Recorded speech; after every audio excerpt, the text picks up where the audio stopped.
الحمد لله فاطر السماوات والأرض جاعل الملائكة رسلا أولي أجنحة مثنى وثلاث ورباع يزيد في الخلق ما يشاء إن الله على كل شيء قدير. ما يفتح الله للناس من رحمة فلا ممسك لها وما يمسك فلا مرسل له من بعده وهو العزيز الحكيم. يا أيها الناس اذكروا نعمة الله عليكم هل من خالق غير الله يرزقكم من السماء والأرض لا إله إلا هو فأنى تؤفكون. وإن يكذبوك فقد كذبت رسل من قبلك وإلى الله ترجع الأمور.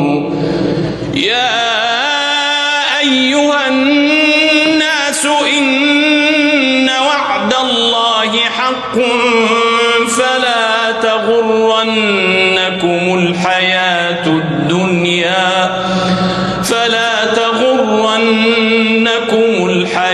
الدنيا ولا يغرنكم بالله الغرور.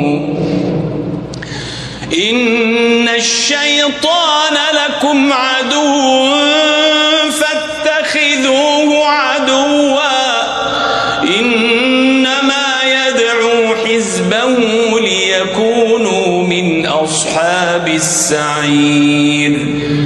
الذين كفروا لهم عذاب شديد والذين آمنوا وعملوا الصالحات لهم مغفرة وأجر كبير.